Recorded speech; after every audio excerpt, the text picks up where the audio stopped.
How do you plead? My client enters a plea of not guilty, Your Honor.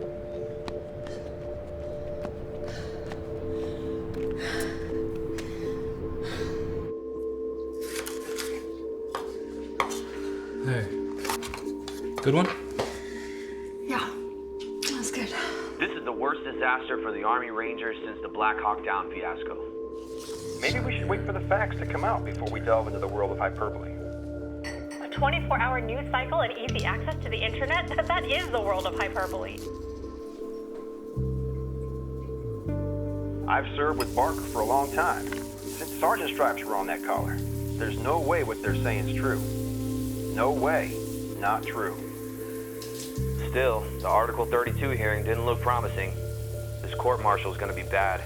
Really bad. Depends on how many of the jury panel are combat vets, I'd say. Yes, Your Honor. I would like to speak in my own defense. Proceed.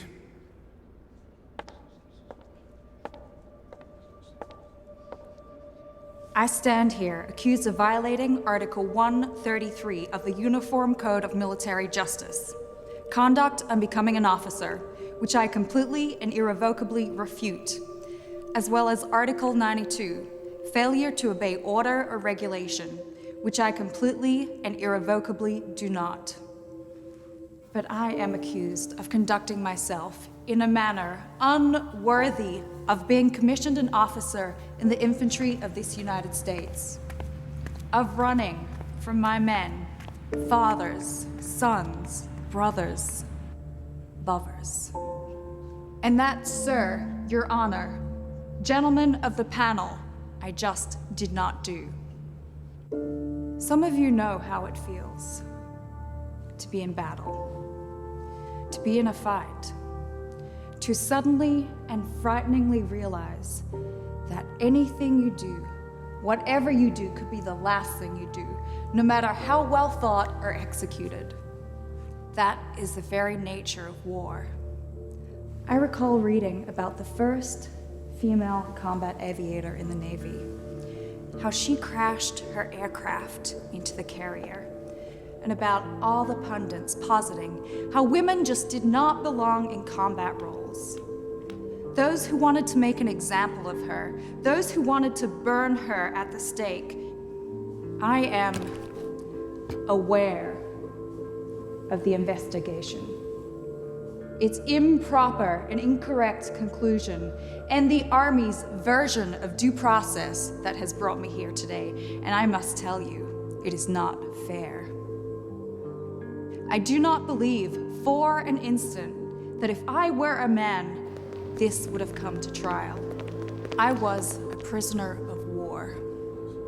And I'm of the belief, a belief supported by many, but the sole reason I'm standing here today alive is because we were fighting an enemy who did not expect to find this American soldier, an American woman, on the battlefield. I don't know about you, but I find this hysterical. The irony of American equality that leads us, that has brought us to this crossroads. In addition to being an officer, I am also a mother. And while there is little so powerful as taking another person's life, the one thing more powerful is giving life. I was reminded of that on the battlefield. While being shot at, while, yes, wondering if I should run and hide. By the time my men were dead or dying, I had collapsed from exhaustion, from fear, from sorrow, from depression, every other negative thing you could imagine. And as the enemy approached our position, Corporal James Alexander Williams lay dying in my lap. I heard many last words that day. Some silly, some sad, some sexual. But Corporal Williams, his last words never came. Instead, he just looked up at me, reached for my hand, and for whatever reason, he ended up weakly grasping my index finger. And I cried. Even as I aimed my weapon and continued to fight, I just cried. I cried until I ran out of ammunition, cried until the enemy found me, tied me up, beat me, stopped beating me, and then beat me again. I just cried. Because the last time anyone grabbed my finger like that was the day I gave birth to my baby boy. In the last moments of Corporal Williams' life, he had the hubris, the beautiful, accidental arrogance to remind me of the birth of my son. To remind me that I have not just taken life, but I have also given it. I have tasted it with my own blood, the blood of my son and the blood of my men. Man has known for an eternity that it is so easy to destroy. And woman is now learning this for herself. What woman has known for an eternity, and that man will probably never learn, is that it is so hard to create. I made a mistake that day. I led my men to their destruction, but I led them. I fought alongside them as a soldier, and especially as a ranger should.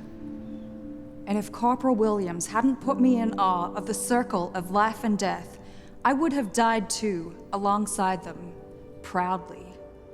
If that, gentlemen, is what you consider conduct unbecoming an officer, then fine. I guess there's no point in fighting that. Good morning, ma'am. Rangers, lead the way.